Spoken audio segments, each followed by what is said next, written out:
Halo guys, halo teman-teman, kembali lagi bersama kami di sini pada program Debis Debat Perkara Instrumentasi.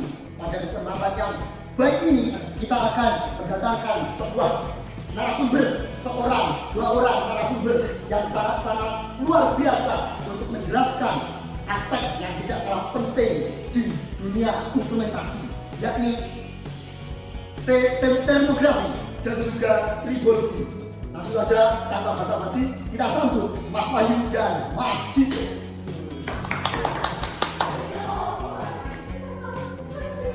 Dulu.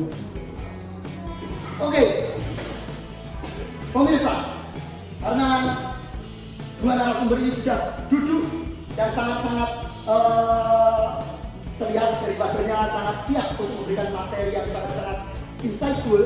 Ini dari Mas Dito, apakah sudah sedia? Sangat sedia. Bagaimana kabarnya saat ini? Alhamdulillah. Iya, saya juga sangat bersedia. Utamanya malam ini sangat semangat sekali ya. Oke, mungkin di sini malam, tapi pemirsa melihat ini ada siang, pagi, malam, petang, senja, semuanya nggak ada masalah. Yang penting di sini kita akan mengembangkan perkara instrumentasi, tentu dengan aturan-aturan juga yang profesional ya. Dilarang gelut, dilarang mencaci, karena ini kita adalah berbagi ilmu ya teman-teman ya di sini. Mungkin terlalu lama berbicara juga agak bagus. Langsung saja kita serahkan kepada dua narasumber yang sangat hebat kali ini. Pada materi kali ini akan dibahas oleh siapa dulu? Mas Wahyu. Mas Wahyu dengan judul termografi. Langsung saja Mas Wahyu, silakan. Oke, operator oke. Bisa di next lagi. Oke, di sini overview dari yang saya bawakan berupa termografi ada basic dari infrared, lalu tipe infrared di instrumen, ada training, ada basic infrared teori, ada infrared equipment, infrared thermography safety, infrared scanning procedure, dan tipe dari permasalahan yang sering terjadi di infrared. Next. Oke, di sini saya overview dikit Mas itu tentang infrared. Infrared ini utamanya sangat membantu untuk pengukuran temperatur di bidang termografi, karena temperatur di setiap benda itu bisa dipancarkan, bisa dipantulkan, lalu ditransferkan oleh objek yang mana itu juga dapat diukur menjadi satuan temperatur. Ya, dapat dilihat di warnanya, merah itu tandanya temperaturnya semakin tinggi, dan makin ke bawah makin biru gelap ya, itu semakin dingin. Next. Oke, termografi utamanya sangat diperlukan untuk di pemeliharaan prediktif, karena salah satu ukuran atau parameter dari predictive maintenance adalah temperatur itu sendiri. Maka perlunya keilmuan atau perlunya wawasan tentang termografi itu sangat penting untuk predictive maintenance sendiri. Next. Nah, lalu di sini teknik dari termografi sendiri, benda abu-abu memiliki emisivitas di bawah 1 dan memantulkan energi inframerah. Kategori ini mencakup sebagian besar peralatan pabrik. Pengukuran suhu yang digunakan memelihara prediktif akan lebih akurat jika nilai emisivitas aktual suatu objek diperhatikan dengan cermat. Next. Oke, ini merupakan basic dari infrared itu sendiri. Jadi temperatur benda yang memiliki temperatur lebih tinggi akan memantulkan cahaya inframerah. Sebaliknya jika temperatur lebih rendah, maka inframerah tersebut tidak terlalu terpancar dari termografi yang dapat dideteksi. Next. Lalu berbagai macam tipe infrared di bidang instrumen. Next. Ada infrared thermometer yang bisa kita jumpai di kehidupan sehari-hari, utamanya di lab ini ada termogan ya. Oke, lalu ada infrared imaging, ini merupakan cikal bakal dari termografi. Lalu ada line scanner. Next. ada training ini merupakan teknik untuk bagaimana mengoperasikan atau memahami basic dari termografi itu sendiri. Next.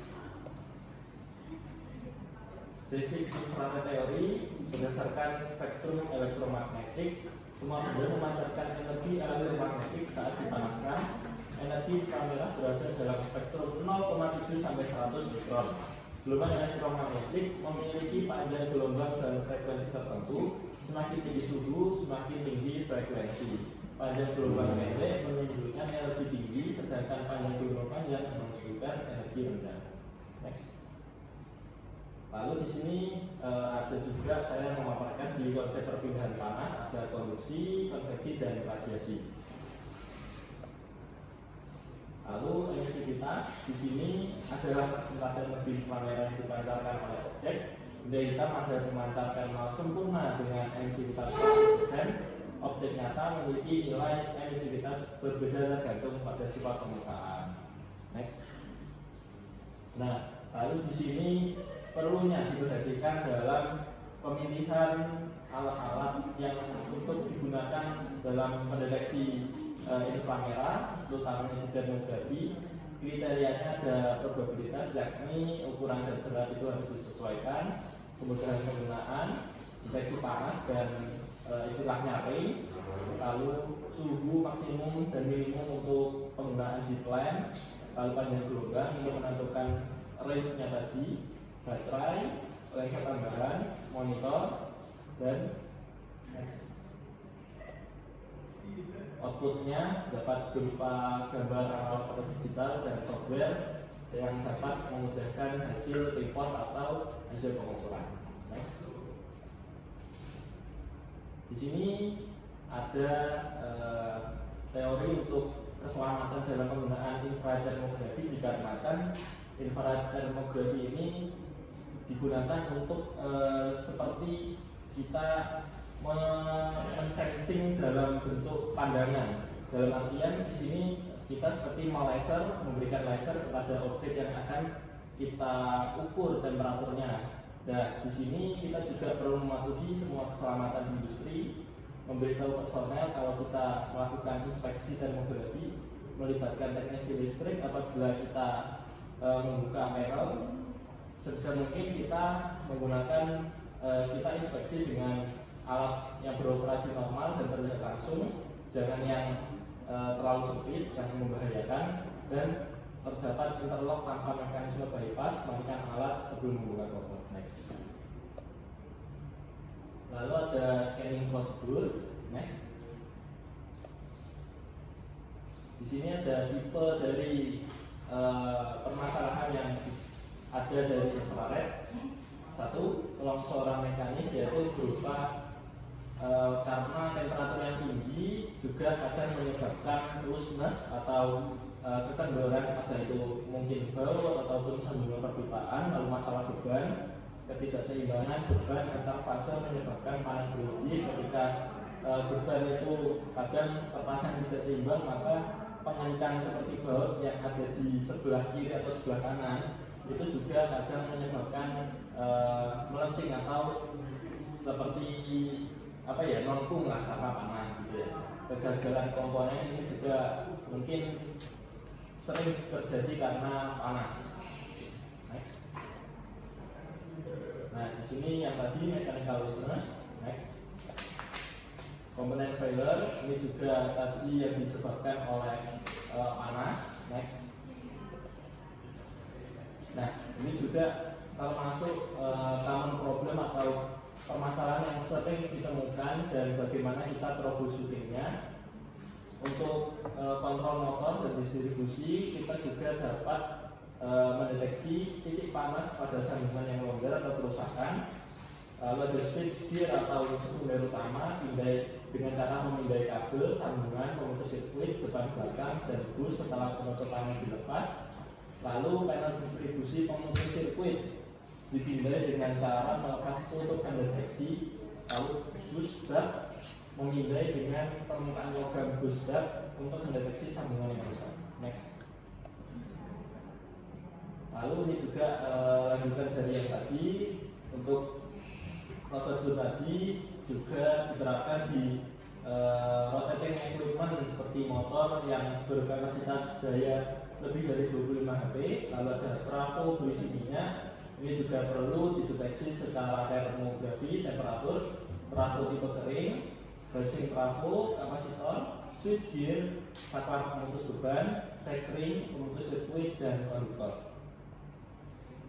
Oke, mungkin itu saja Mas Ito dari termografi. Baik, sangat-sangat berat sekali materinya, tapi sangat luar biasa juga karena membahas terkait salah satu aspek penting dalam dunia instrumentasi, yakni termografi. Mungkin dari Mas Dito mau tanya dulu atau kita lanjutkan ke tribologi dulu ini? Ya, lanjut tribologi dulu. Lanjut dulu teman-teman, jadi kita akan ke tribologi terlebih dahulu, baru nanti kita akan melaksanakan tanya jawabnya. Oke, tribologi sudah siap Mas Dito? Siap. Langsung saja Mas Dito.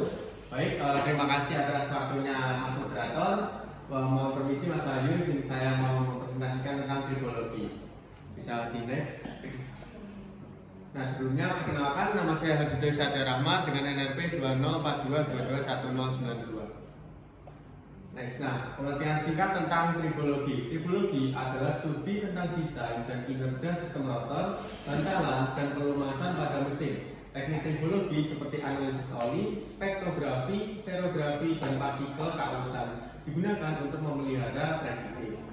Next, ada beberapa jenis analisis oli. Yang pertama berdasarkan viscosity-nya, berdasarkan kontaminasi, berdasarkan field dilution, berdasarkan solid content, berdasarkan fuel soot, berdasarkan oxidation, berdasarkan nitration, berdasarkan total acid number, berdasarkan total base number, berdasarkan particle count, berdasarkan spectrographic analysis, dan berdasarkan wave particle analysis.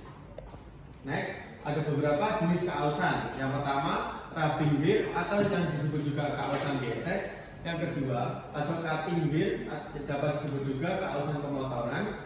Yang ketiga ada rolling fatigue atau dapat disebut juga kelelahan bergulir. Yang keempat ada combine rolling and sliding wear, yaitu gabungan kausan bergulir dan geser. Dan yang selanjutnya ada sever sliding wear atau dapat disebut juga kausan geser parah.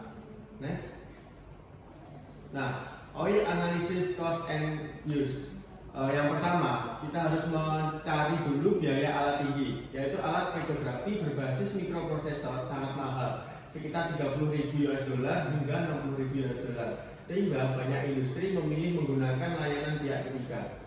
Selanjutnya, pengambilan sampel. Sampel oli harus diambil dari lokasi yang tepat, yaitu sebelum filtrasi dan saat mesin masih hangat, agar mencerminkan kondisi sebenarnya.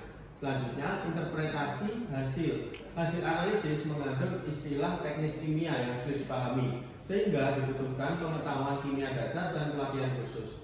Analisis dasar membutuhkan biaya 20 hingga 50 US dollar per sampelnya, mencakup viskositas, kandungan air, bahan bakar, dan lainnya.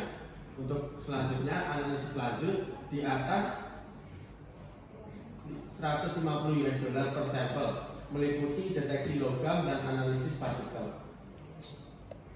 Next, ada effective lubrication oil analysis program.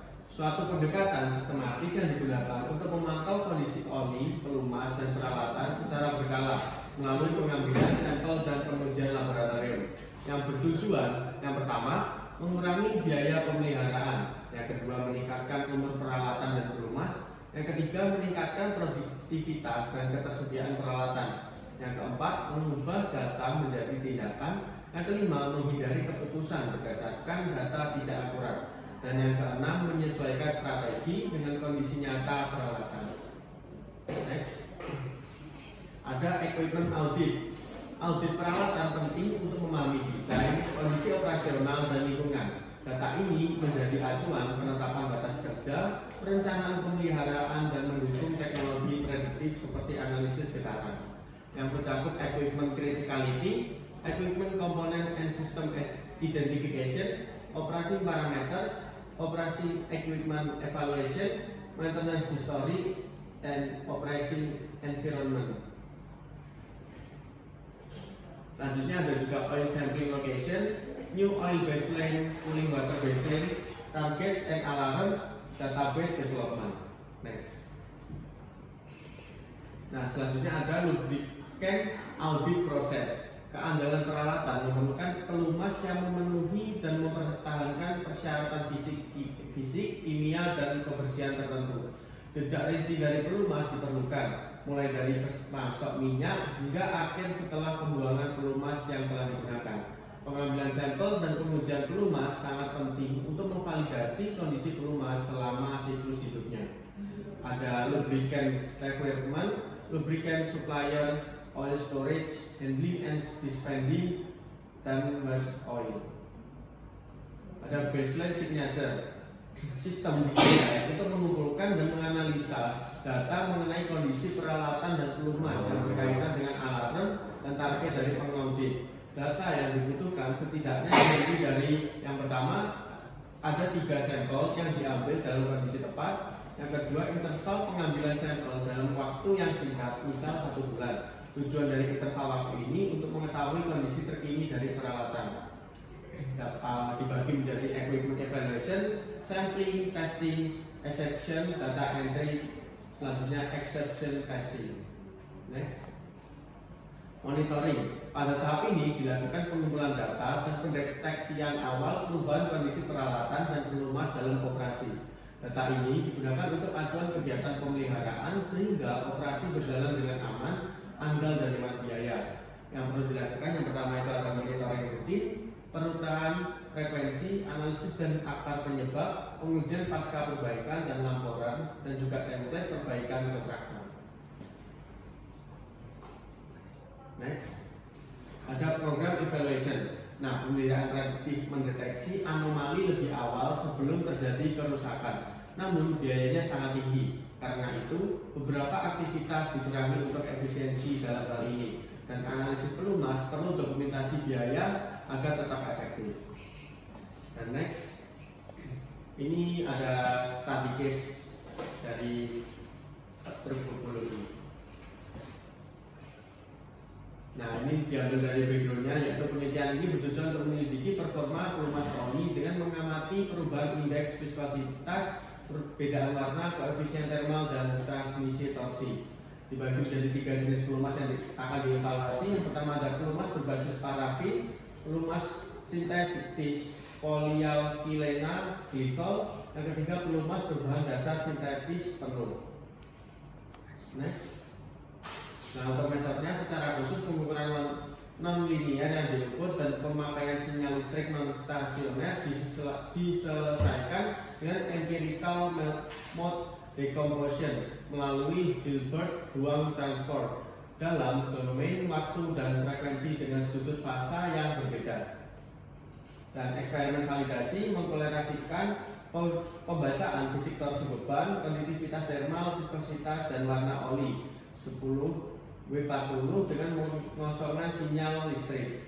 Eksperimen terdiri 2 tahap. Tahap pertama yaitu validasi pengaruh suhu 40-100, dan yang kedua efek dari temperatur kerja dan putaran kecepatan pada pengamatan dan interaksi transmisi torsi, konduktivitas thermal, dan indeks warna dipelajari dalam 30, yaitu 5x6 pengujian.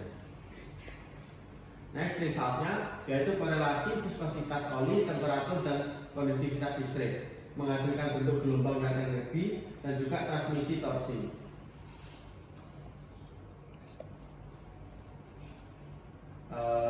Lanjut, menghasilkan juga konduktivitas thermal, dan final resultnya akurasi klasifikasi rata-rata sebesar 99,97% yang membuktikan proses pengukuran debit listrik. Set parameter gabungan dan fitur yang dipilih dapat bekerja dengan baik untuk identifikasi kinerja pelumas.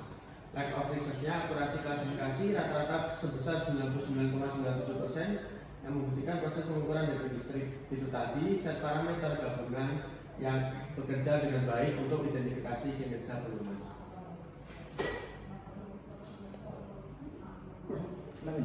Sudah selesai?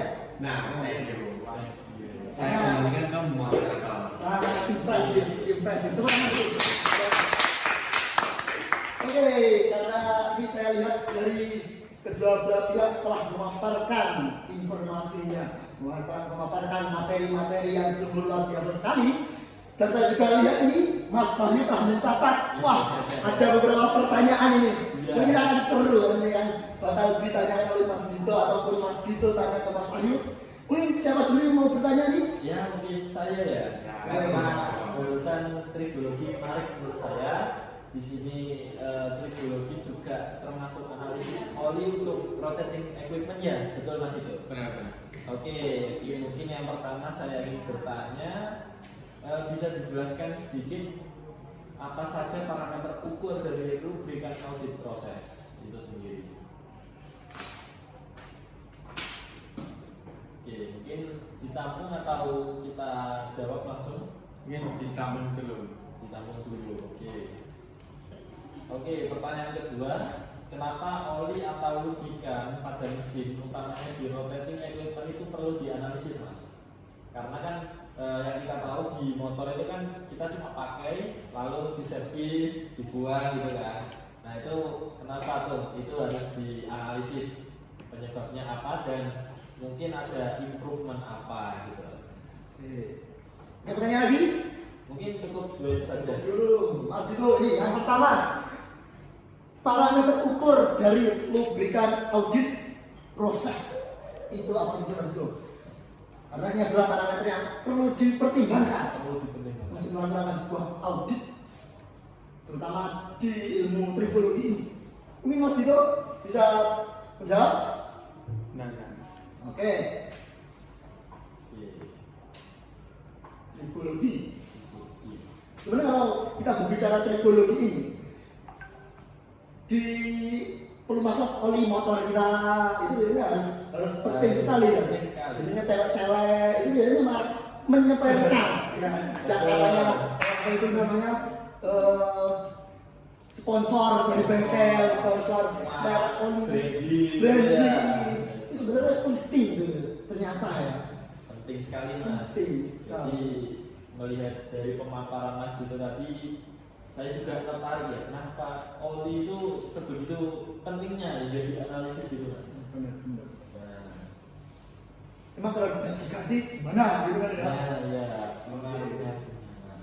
Nah, pertanyaan yang sangat bagus ini, simple tapi oke. Ini yang harus kita ketahui bersama teman-teman dari segi teknis terutamanya. Mas Dito sudah ready? Oke, mungkin bisa dibuka slide ke-7.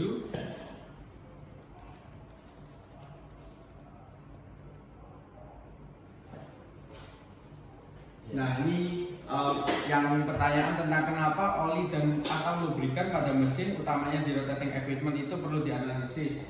Yang pertama itu karena suatu pendekatan sistematis yang digunakan untuk memantau kondisi oil pelumas yang berlakukan secara berkala melalui pengambilan sampel dan pengujian laboratorium dapat bertujuan yang pertama itu mengurangi biaya pemeliharaan, meningkatkan umur peralatan dan pelumas, yang ketiga meningkatkan produktivitas dan ketersediaan peralatan, mengubah data menjadi tindakan, menghindari keputusan berdasarkan data tidak akurat, dan menyesuaikan strategi dengan kondisi nyata peralatan. Oke. Mungkin ada tambahan? Oke, jadi mungkin singkatnya oli yang digunakan pelumas itu juga suatu bentuk apa ya? Saya katakan itu suatu bentuk kalau dari perusahaan itu ketika overhaul atau servis itu kan juga perlu pertimbangan duit ya. Jadi perlu dipertimbangkan ketika waktu yang tepat untuk maintenance, dan itu juga harus dimaksimalkan dengan keputusan yang akurat, benar. Ketika tidak perlu untuk penggantian oli, maka itu juga seharusnya tidak perlu karena berhubungan lagi dengan uang. Karena oli itu juga termasuk maintenance yang memerlukan uang ya Mas ya. Benar. Biayanya juga cukup lumayan juga. Oke, sudah terjawab untuk yang nomor 1. Yang nomor 2, Untuk yang nomor 2 ada di page nomor 4 tadi. Cepat. Oke. Nah, ada beberapa parameter dalam uji analisis oli berdasarkan viskositasnya, berdasarkan kontaminasinya, berdasarkan fuel dilutionnya, berdasarkan solid content, fuel soot, oksidasi, nitrasi, total acid number, total gas number, particle count, spektrographic analysis, dan wave particle analysis. Mungkin viscosity itu yaitu mengukur kekentalan oli, perubahan viskositas bisa menandakan kontaminasi atau degradasi oli. Untuk kontaminasi yaitu melihat kandungan air, debu, dan partikel lain yang masuk ke oli. Untuk fuel dilution, adanya pencampuran bahan bakar ke dalam oli yang bisa menyebabkan pelumasan menurun. Untuk solid content, yaitu kandungan padatan seperti kotoran atau serpihan logam. Oxidation nitration mengukur degradasi kimia akibat panas dan reaksi dengan oksigen atau nitrogen. Total acid number yaitu menunjukkan tingkat keasaman, indikasi oli mulai rusak, teroksidasi. Total gas number melihat kemampuan oli menetralkan asam. Particle count untuk mengetahui jumlah dan ukuran partikel dalam oli. Spektrographic analysis atau analisis spektrografi yaitu mendeteksi unsur logam dan material keausan. Untuk wave particle analysis atau analisis partikel keausan yaitu untuk mengetahui jenis dan tingkat keausan di mesin. Mungkin itu singkat penjelasan singkatnya tentang fungsi analisis oli berdasarkan parameternya. Apakah ada feedback dari Mas Wahyu? Oke, cukup sekali, sangat lengkap dan informatif sekali Mas Ito. Terima kasih banyak. Tribologi. Oke, mungkin karena dari pertanyaan Mas Wahyu sudah dijawab nih pada materi tribologi, saya berikan kesempatan untuk Mas Dito untuk memberikan pertanyaan kali ini terkait materi termografi yang tadi sudah dijelaskan oleh Mas Wahyu.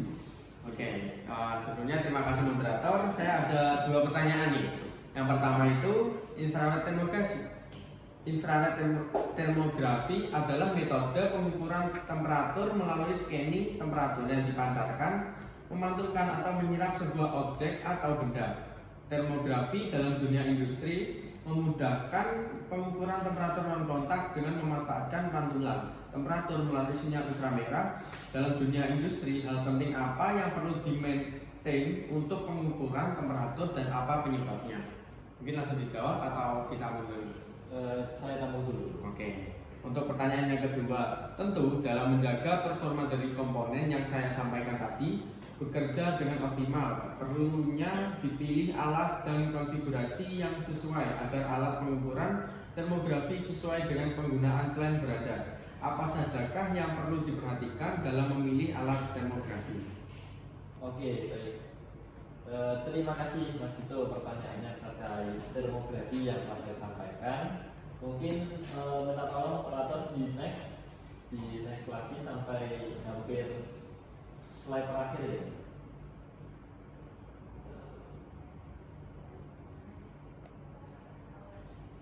Kembali lagi. Nah, apa yang perlu di-maintain ya terkait dari termografi ini sendiri. Jadi termografi itu sangat penting sekali dalam pengukuran utamanya di predictive maintenance yang sedang kita bicarakan ya. Jadi termografi merupakan parameter suhu atau temperatur untuk menentukan kinerja dari komponen utamanya di rotating equipment. Jadi ketika seperti saya contohkan seperti motor ataupun seperti motor diesel, seperti kompresor itu juga memiliki suhu kerja yang optimal. Di bawah daripada itu atau di atas daripada itu juga menyebabkan keausan saat beroperasi. Jadi perlunya di maintain atau juga kita bilang di prediktif ya, untuk menjaga daripada kinerja agar itu juga balik lagi yang tadi karena uang, karena juga ketika adanya kerusakan, perusahaan juga memerlukan banyak biaya ya Mas ya untuk melakukan maintenance. Maka daripada itu untuk menanggulangi hal itu kita juga perlu maintain agar itu tadi tetap optimal. Lalu pertanyaan yang kedua terkait tipe atau konfigurasi dari termografi yang sesuai. Mungkin minta tolong operator diambil kembali lagi sampai tabel warna merah. Nah ini jadi kriteria dari pemilihan alat termografi yang digunakan di industri, tentu setiap industri memiliki require untuk alat itu seperti apa yang mereka mau, itu berbeda-beda tergantung dengan plan atau tipe industri yang sedang mereka inginkan ya utamanya. Di sini kriteria nomor pertama yaitu probabilitas ukuran atau berat, karena tidak semua orang suka dengan bentuk yang besar dan berat, dan ada juga orang yang suka dengan bentuk yang berat dan besar namun dengan fitur yang berlimpah. Itu juga disesuaikan dengan industrinya. Lalu ada easy to use, itu juga termasuk parameter di mana alatnya itu nanti dapat mudah dioperasikan atau perlu pelatihan terlebih dahulu. Lalu ada kualitatif atau kuantitatif, berupa apa saja parameter yang dapat dideteksi. Lalu lingkungan operasi, termasuk pada bagaimana tempat atau lingkungan yang ada di plan tersebut yang mana dapat menyebabkan kerusakan apabila tidak memperhatikan kriteria ini. Lalu ada panjang gelombang, ini juga termasuk range pengukuran. Ada baterai untuk daya tahan, adakah lensa tambahan. Terkadang perlu adanya lensa untuk meningkatkan akurasi pengukuran. Lalu ada monitor, diperlukan monitor atau tidak. Next. Lalu untuk kriteria kedua terakhir ada output analog atau digital, yang mana ini berhubungan dengan software yang meliputi recap report hasil pengukuran untuk memudahkan ringkasan dari maintenance yang dilakukan. Itu kurang lebih di situ. Terima kasih atas penjelasannya. Nanti kurang lebihnya kan ini ada hal-hal yang harus diperhatikan nih kita waktu beli termografi. Ya. Tapi ya nyatanya kita kayak beli alat itu pasti yang penting bisa, yang penting nyala, ya udah dibeli gitu. Ternyata sesuai standar industri itu banyak sekali kriteria dan pertimbangannya. Iya, betul Mas. Oke, terima kasih. Ya, kemudian sebelum saya review nih, adakah yang perlu didiskusikan kembali dari Mas Dito, Mas Wahyu atau sebaliknya? Dari saya cukup. Ya, dari saya juga cukup. Mengingat sangat menarik ya pada malam hari ini. Saya juga sangat antusias terkait tribologinya Mas Dito, dan saya harap juga Mas Dito antusias juga tentang termografi yang saya sampaikan. Benar. Cuma sayangnya ini kita keterbatasan waktu ini ya teman-teman ya. Jadi langsung saja sebelum menutup perbincangan atau program Depis kali ini, saya akan mereview secara singkat materi yang telah diajarkan oleh masing-masing narasumber ini. Yang pertama ada termografi. Termografi merupakan sebuah keilmuan yang mempelajari mengenai sebuah pancaran inframerah yang mampu mendeteksi sinyal temperatur pada sebuah objek. Nah, termografi ini penting karena menjadi sebuah aspek yang perlu diperhatikan dalam dunia predictive maintenance, terutama khususnya pada bidang temperatur. Untuk termografi ini bisa dilihat dari warnanya di monitor ya. Ada abu-abu, oranye, merah, itu mendeteksi seberapa panas objek yang kita testing itu. Saya ada sebuah istilah yang sangat menarik, yakni emisivitas, yakni sebuah presentase energi inframerah yang dapat dipancarkan oleh sebuah benda. Meskipun semua benda itu bisa memancarkan inframerah, tapi ada sebuah presentasi energinya dari objek satu, objek dua tentu berbeda-beda. Nah, kemudian ada juga terkait masalah yang bisa kita deteksi menggunakan termografi ini. Jadi ada kelongsoran apa ini tadi ya? Kekendoran Mas. Kekendoran komponen gitu ya. Kekendoran closeness komponen, ada masalah beban, kemudian ada kegagalan komponen. Nah, kemudian di materi kedua ini ada tribologi, ada sebuah ilmu yang mempelajari gesekan, keausan, pelumasan pada permukaan yang berinteraksi. Ilmu ini biasanya membahas terkait keausan, sebenarnya keausan itu dia terkait bagaimana pengaruh dari analisis lubrication oil, terus jenis-jenis keausan. Tadi ada rubbing bar, rolling fatigue, combined rolling and sliding bar dan sliding bar. Nah, kemudian juga ada proses yang dilakukan untuk analisa lubrication itu ada equipment audit yang pertama, yang prosesnya ada equipment criticality, equipment komponen analisis, komponen operating hingga maintenance history. Setelah dilakukan equipment audit, dilakukan yang namanya monitoring, yang maksudnya ya, monitoring terkait hasil pengambilan data di mesin yang kita maintenance. Kemudian dari monitoring itu dilaksanakan sebuah evaluasi program untuk mendeteksi apakah mesin ini sudah